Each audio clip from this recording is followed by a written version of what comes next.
శుభం వ్యాధవ్ శ్రీ గురుభ్యో నమః.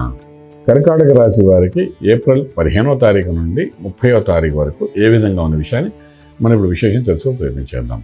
కర్కాటక రాశిలో కుజుడు ఉండడము, అది నీచబడి ఉండడము అనేది ఒక నెగిటివ్ ఎనర్జీగా మనం చెప్పుకోవచ్చు. తృతీయ స్థానంలో కేతువు, అదేవిధంగా భాగ్యస్థానంలో అంటే 9వ ఇంట్లోని చతుర్గ్రహ కూటమి, ఒక శుక్రుడు అక్కడే ఉన్నాడు, రాహువు అక్కడే ఉన్నాడు, అదేవిధంగా బుధుడు అక్కడే ఉన్నాడు, శనీశ్వరుడు కూడా అక్కడే కూర్చున్నాడు.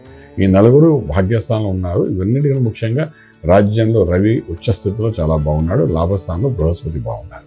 సో ఇలా ఉన్నప్పుడు లగ్నంలో ఉన్న కుజుడు ఆ కోపము, ఆ ఆవేశము, షార్ట్ టెంపరు, తర్వాత స్పాంటేనియస్గా రియాక్ట్ అవ్వడం, స్టబన్గా ఉండడం, ఇవన్నీ క్వాలిటీస్కి ఒక అగ్ని తోడైనట్టుగా ఉంటుంది. కుజుడు అగ్నితత్వం గల గ్రహం కాబట్టి. సో దీని మూలాన ఏంటంటే మన చేతులారా మనం తీసుకునే డెసిషన్ వల్ల మన వస్తువు మన చేతులారాగా పాడు చేసుకునే వాళ్ళు అవుతాము. అది ఉద్యోగం అనుకోండి, వ్యాపారమే అనుకోండి. అంచేత కర్కాటక రాశి వారు ఈ కుజుడు కర్కాటకంలో ఉన్నంతసేపు మాత్రం చాలా జాగ్రత్తగా హ్యాండిల్ చేయాలి. అష్టమ శని వెళ్ళిపోయింది కదా, ఇంకా నాకు ఏం చేసేవాడు ఎవరు లేడు కదా అని చెప్పి తత్వాన్ని పక్కన పెట్టేసి ఈ కుజుడు 45 రోజులు ఉన్నంతకాలం మాత్రం నిర్ణయం అనేది మీరు తీసుకోకుండా మీ సబార్డినేట్ తీసుకునేట్టుగా ప్లాన్ చేయాలి. మీరు పెద్ద కంపెనీ ఉందంటే నిర్ణయం చిన్నవాడు మీ నెక్స్ట్ లెవెల్లో ఉన్నవాడితో తీయించుకుని అది ఫైనల్ చేయించుకోండి. మీ నిర్ణయంలో కొంత దోషం ఉండొచ్చు. ఓకే. సో ఉద్యోగం చేయాలని చేసే ప్రయత్నం చెప్పాల్సిన ఆర్థిక విషయం గురించి వచ్చినప్పుడు ఉన్న ఉద్యోగాన్ని నిలబెట్టుకోవడం ప్రయత్నించగలిగితే అదే చాలు 10,000. అలాగే వ్యాపారం చేసేవాళ్ళు కూడా చెప్పాలనుకుంది అంటే వ్యాపారం నిలకడగా నడిస్తే అదే చాలు 10,000 అని అనుకుంటూ ముందుకు వెళ్ళడానికి ప్రయత్నం చేయండి. ఆఫర్స్ వచ్చాయని కానీ, ఇంకేదైనా అవకాశాలు వచ్చాయని కానీ, లేదా అష్టంశని వదిలిపోయింది కదా, నన్ను ఎవరేం చేయలేరు కదా అని కానీ, ఇటువంటి ఆలోచనలతో ఈ 15 రోజుల్లో కొత్త నిర్ణయాలు తీసుకోకండి. కుజుడు కర్కాటకంలో ఉన్నంతసేపు కూడా అది మీకు రిస్కే. వాడు అక్కడ నుండి సింహంలో ప్రవేశించాలి. అప్పుడు కొంతవరకు పర్వాలేదు. సో అక్కడ 45 రోజులు ఉంటాడు. ఈ 45 రోజులు మనకి చిరాకులు పెట్టే రకంగా ఉంటాడు.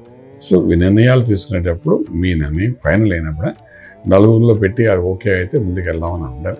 అలా తప్పించుకోవడానికి ప్రయత్నం చేయండి. అలా ఉండగలిగితే బాగుంటుంది. ఉద్యోగ రీత్యా విదేశాలు చేసే ప్రయత్నాలు పెద్దగా సఫలీకృతం అవ్వదు కాబట్టి ప్రయత్నం చేయకండి. అలాగే విదేశాలకు వెళ్ళి అనుకున్న వాళ్ళకి ఈ 15 రోజులు అంత అనుకూలంగా లేదు. విదేశాలకు వెళ్ళి అక్కడ ఉన్న ఎవరైతే విద్యార్థులు ఉన్నారో వాడు ఉద్యోగ రీత్యా చేసే ప్రయత్నాలు మాత్రం సక్సెస్ఫుల్ అవుతారు. కారణం ఏంటంటే రాజ్యంలో రవి ఉన్నాడు కాబట్టి 100% ఏదో ఒక ఉద్యోగం కూడా ప్రయత్నం చేస్తారు. ప్రభుత్వ ఉద్యోగంలో పనిచేసే వాళ్ళు ఉద్యోగంలో ప్రమోషన్స్ వచ్చే అవకాశం ఉంటుంది. కానీ అలాగే ప్రెషర్ కూడా ఉంటుంది.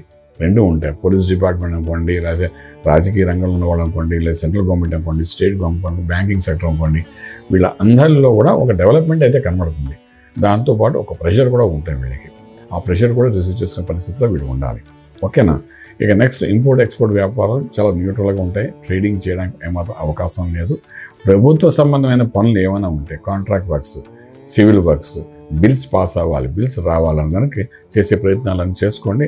డెఫినెట్గా వచ్చే అవకాశం ఉంటాయి. ప్రభుత్వం నుండి రావాల్సిన ధనం అయితే వచ్చే అవకాశం అయితే కనబడుతుంది. ఎందుకంటే రాజ్యంలో రవి ఉన్నాడు కాబట్టి ఏదో రకంగా అది ఏర్పాటు చేసి మీకు ఇచ్చే ప్రయత్నం చేస్తాడు కాబట్టి భయపడకలే. కానీ ఆ డబ్బు ఉంటుందా పోతుందా, మీ యొక్క ఆలోచన వలన అది మిస్ఫైర్ అవుతుందా అన్నది డిఫరెంట్ సెక్షన్. రావడం అయితే వస్తుంది. అలాగే ప్రభుత్వ ఉద్యోగం కోసం చేసే ప్రయత్నాలు కూడా సఫలీకృతం అవుతారు. కానీ దానికి ఎంత ఖర్చు పెడతారు, ఏ విధంగా దానివల్ల నష్టం జరుగుతుంది, ఎంత నష్టపోతారు ఆ ఉద్యోగం కోసం, ఇవన్నీ కూడా కారణంగా జరిగే అవకాశాలు బాగా కనబడుతున్నాయి. ఏదైనప్పటికీ ట్రేడింగ్ చేసేయాలనుకుంటే ఇప్పుడు సమయం సరైనది కాదు. కానీ లక్కీ నెంబర్ మాత్రం 3 పాజిటివ్గా మీకు పనిచేస్తుంది. ఇవన్నీ పక్కన పెడితే భాగ్యంలో ఉన్న 4 గ్రహాలు, రాజ్యంలో ఉన్న రవి, లాభంలో ఉన్న బృహస్పతి, ఈ 3 వరుసగా కొంత పాజిటివ్గా పనిచేస్తున్నాయి కాబట్టి ఆరోగ్య విషయాన్ని దృష్టిలో పెట్టుకుని, తర్వాత డెవలప్మెంట్ గురించి దృష్టిలో పెట్టుకుని గణపతి మంత్రాన్ని విశేషంగా చేయడానికి ప్రయత్నం చేయండి. మహాగణపతి మంత్రం అన్న, లక్ష్మీ గణపతి మంత్రం అన్న ఒకటే కాబట్టి ఆ మంత్రాన్ని సాధన చేయడం ప్రయత్నం చేయండి.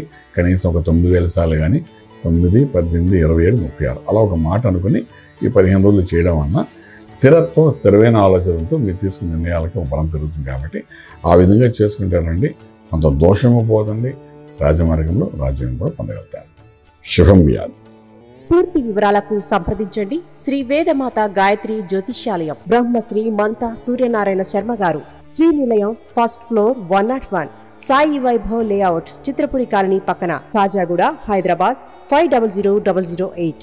సంప్రదించవలసిన ఫోన్ నంబర్ 8855559147, 8855559148, 9849996644.